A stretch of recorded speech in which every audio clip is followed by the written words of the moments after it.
Yung guys, sa mga magtatanong kung ano ba yung trabaho ng isang fish plant laborer dito sa Canada guys. So yun.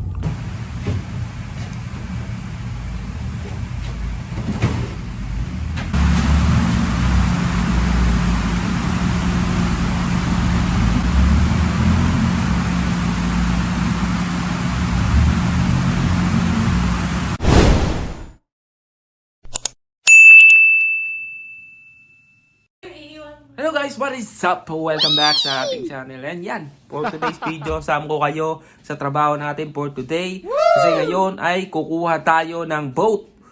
Yung mga lobster na nasa dagat is dadalhin natin sa kumpanya. Pero before that guys, tignan nyo muna to guys. Let's go! Outfit check! Yeah! Ganyan naman suot natin guys.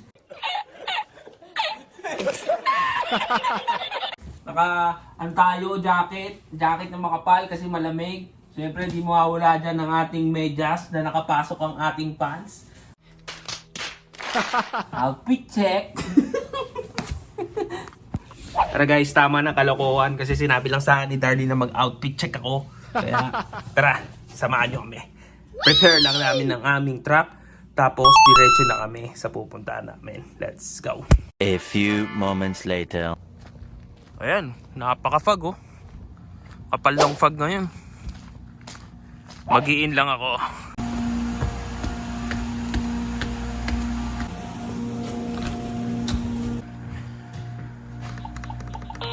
Thank you.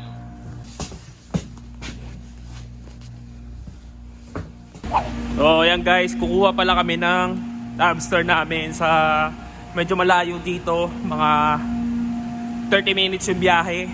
So bago kami makapunta doon, dalawa lang kami kukuha noon kasi hindi ko alam kung marami ba yung makukuha namin o hindi. Medyo mahirap magbiyahe ngayon kasi mafag. Yan, yung sasakyan namin, nagkantay na yung kasama ko doon sa loob. Let's go. Tara na, alis na tayo. Patan si Johnny. 1 minute 37 seconds later. So, yan guys, dito na kami sa wharf. Nakita nyo naman. Mga boat na hindi naglayag ngayon kasi hindi maganda masyado yung panahon for today's video. Tapos, ayun, nag-aantay na lang kami ng boat. Isang boat lang kukunin namin for today. Punta na kami dito before. Hindi ko lang alam kung na video ko yun. Pero, dito yung sa may Sandy Point, yung may Christmas tree, lobster trap din na ano sila. Wala ko kita nyo Yan meron ding Christmas tree lobster trap dito. Din sila diyan, nag-lighting din sila diyan. Tapos may mga Filipino workers na nagwo-work din dito sa harapan ng company dito. Fisherman's premium ata o fisherman's, basta fisherman's yun guys. Ayan yung wharf may mga crates na nandiyan kasi ready nila yan para pagkukunin nila ng mga tao. Palit ng may mga laman na lobster. Ayun kita niyo ba yung Christmas tree? Ayan, yung Christmas tree. So yun nga guys, balita ko lang sa inyo na yung ngayong season namin is hindi masyadong maganda ang tinatakbo, which is konting-konti lang talaga yung trabaho namin, and konti lang din kasi yung mga nakukuha ng mga boat na mga lobster. Yan, kung makita mo naman yung mga panahon ngayon is hindi naman ganun kagandahan yung mga panahon pa. Hindi rin nakikisama yung weather, and then at the same time yung catches talaga nila sobrang bumaba. Sabi nila sa past 25 years daw, sobrang baba ng huli ng lobster ngayon. Kaya halos lahat ng ibang mga fish plant is mababa talaga yung hours ng working sa mga planta. Which is na-alarm na din ako, siyempre yung mga workers and then yung amo namin, kasi nga hindi nila alam kung ano yung trabaho ng ipapabigay sa amin kapag wala na yung mga lobster sa dagat na nahuhuli nila guys. So yan nga pala yung truck kanina na drive ko yan, punta dito. Medyo sobrang kapal ng pag kanina. Buti nakarating kami dito ng safe, and hopefully mauwi kami ng safe. At sa mga nagtatanong nga pala kung saan ako natuto mag-drive ng truck na yan guys, dito lang din po ako natuto mag-drive sa Canada. Kaya talagang aaralin mo lang talaga yung mga bagay na hindi mo alam para matutunan mo guys. So ganito yung setup ng truck namin sa likod. Meron kami mga empty crates, tas merong paleta dyan. Diyan nilalagay may mga lobster na may laman na. Tapos bago namin nilagay dyan, syempre titimbangin muna namin kung ilan pounds yung nakuha o na huli ng mga boat na kinukuha namin guys. Yan, usually umaabot siya ng 100 to 120 pounds. Siyempre binubuhat yun ng 2 tao. Minsan pag sobrang bilis nung proseso is binubuhat siya ng 1 tao lang. Kaya nilalagay diretso sa paleta. Mamaya kung kailangan ng boat ng ganito, ng crates, isa binababa din namin yan and binibigay din namin sa kanila yan guys. Yung guys, sa mga magtatanong kung ano ba yung trabaho ng isang fish plant laborer dito sa Canada guys. So yun, ganun yung mga ginagawa namin dito, lalo na yung mga nasa lobster company na nagpupunta ng mga wharf para kumuha ng mga lobster. Ayun guys, ganun. Mamaya pakita ko sa inyo yung actual na ginagawa namin kapag dinadala na o dumaong na dito yung yung boat na kukuha na namin ng lobster guys. Tara, let's go. A few moments later.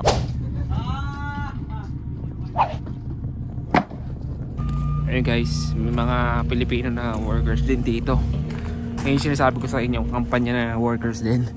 Tapos, yun yung kinuha nila yung mga lobster galing sa boat nila. Yung sa amin, ang tagal pa, wala pa. Yung sa kanila dumating na, pero may natay pa sila. One eternity later. Ito na, isang boat namin. Isang bangka pa rin. Ibang bangka pa rin. Para tayo pa yung late tuloy. Ito na, ang just crawling. Yan na yung isang bangka namin. So, dyan na yung bangka namin guys. Ang dami nila nakuha. Mga 12 crates. So, trabaho muna tayo guys. Let's go.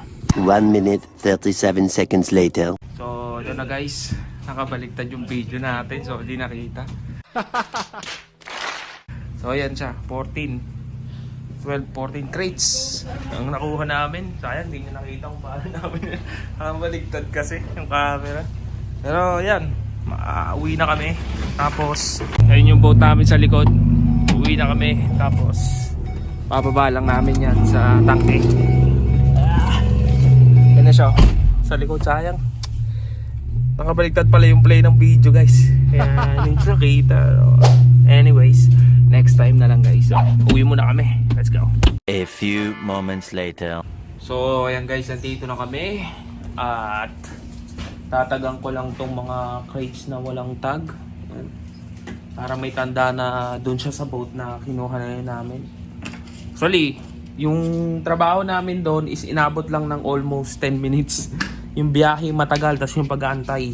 Yung biyahe namin almost 35 minutes. Balikan na sa almost 1.5 hour. Tas yung pag-aantay namin, sabi alauna, dumating mag-aalas 2 na. So, anyways, bayad pa din naman yon kahit na nagantay kami doon. At pati yung biyahe, bayad yun, nakain kami. So guys, yun nga. Pababa lang na to. Tapos may make sure namin na lahat yan ng meron tag. Para alam namin kung sakaling may mga patay ito. Alam namin kung kaninong boat siya galing. So yun guys, baba lang namin. Let's go. One eternity later.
Baba na. Forklift ang gamit niya pag binababa sa truck. Tapos ilalagay namin sa tangke mamaya.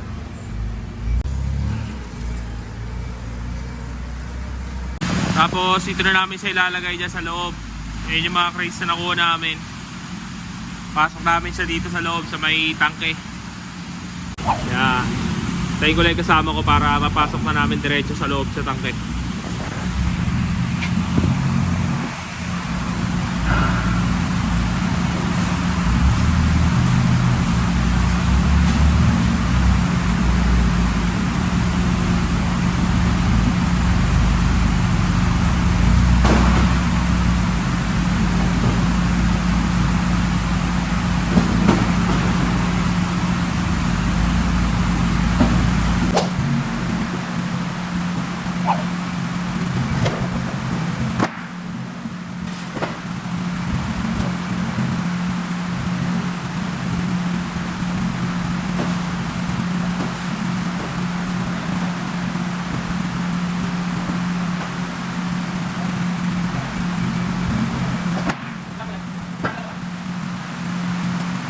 Guys, kita nyo naman kung paano ko sa nilagay, no?